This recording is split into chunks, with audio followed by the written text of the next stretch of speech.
It will soon be 3 years since the first reports emerged from the Chinese city of Wuhan about a deadly new respiratory disease. The World Health Organization's coronavirus dashboard provides a stark illustration of how COVID-19 has affected all of us. Hundreds of thousands of cases are reported every day, with well over 500 million documented so far. No corner of the globe has been left untouched. Here's a breakdown of where we are now in the pandemic, which provides some clues to what the future might hold. The first year of the pandemic was about unprecedented changes. Streets emptied more or less overnight.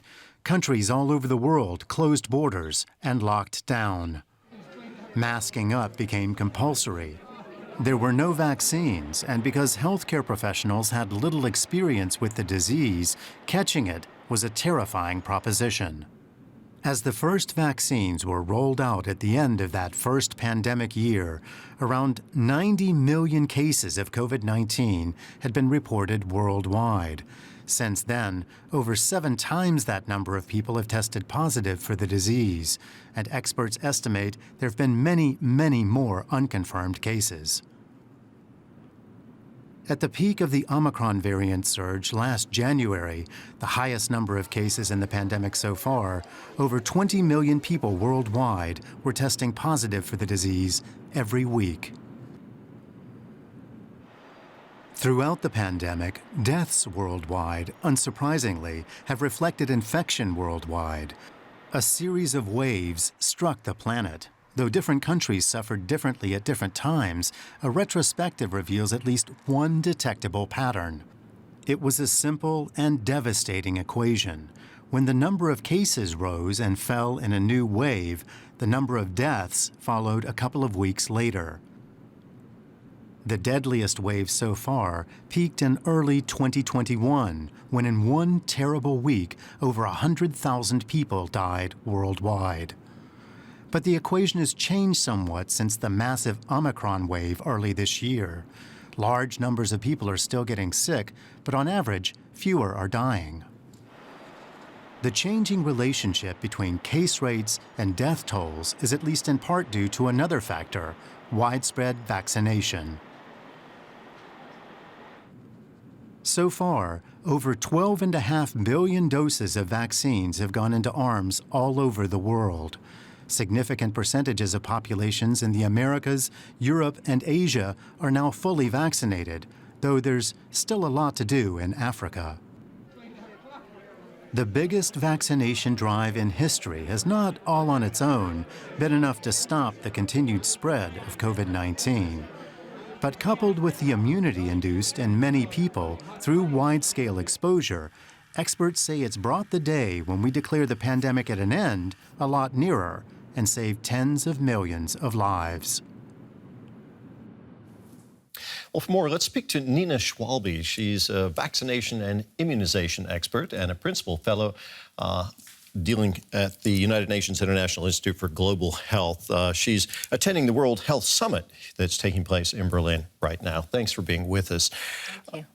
It's been almost 3 years now since we learned about the first COVID case. Where do things stand now? How close are we to seeing an end to this pandemic? Thanks for the question, and thanks for having me here. Unfortunately, until everybody's vaccinated, we really won't be able to call an end to this pandemic.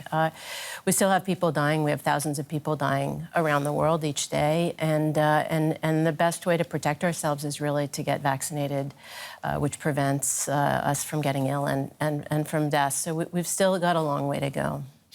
The pandemic has brought to light vast inequalities with respect to vaccine distribution. According to the World Health Organization, vaccination rates in low-income countries stand at 19% compared to almost 75% in high-income countries. How can this gap be overcome? Yeah, I think we have to think about it right from the start. And when we have new vaccines available, we have to essentially reserve some for low-income countries. It can't be a pay-to-play market on vaccines and vaccination. And although there was a global effort through COVAX facility, global effort, World Health Organization, Gavi, and others to try to correct for that inequality, the rich countries really got in line first. And a lot of the manufacturing of vaccines is still based in high-income countries, which meant that, unfortunately, again, the higher-income countries came in line first. So, yeah, less than a quarter of people in low-income countries have been vaccinated. Now, you're an immunization expert, and you've been focusing, one of the things you've been focusing on is gender inequality in this whole matrix. Has COVID affected women differently than men? Unfortunately or fortunately, women are primarily caregivers. They're the primary caregivers. They comprise a lot of the primary healthcare workforce. And women have experienced a double, triple, quadruple burden from this disease. They're taking care of their parents. They're taking care of their children. They're going to work. And a lot of women have lost their jobs as a result or had to leave the workforce. So the extreme burden on women during the pandemic has made them really disproportionately affected over men, besides and beyond the epidemiology. Also, in terms of access to vaccine coverage, women have burden at home. They often work in the informal settings. Many of us who work in jobs, vaccines were offered at our workplace.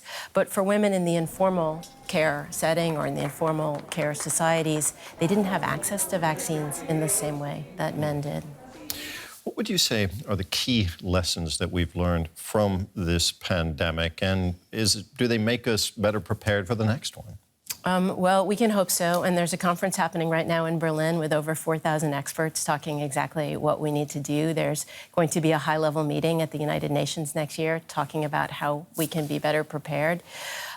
We do a lot of work at the UNU University on Gender, and we think including women's voices, community voices, just from the start is one way we can be better prepared. Putting more women in leadership levels to think about how to respond to the pandemic, and also making sure and putting in place waivers for intellectual property, vaccine manufacturing facilities in low-income countries. There are hundreds of lessons learned, and we just need to act on them.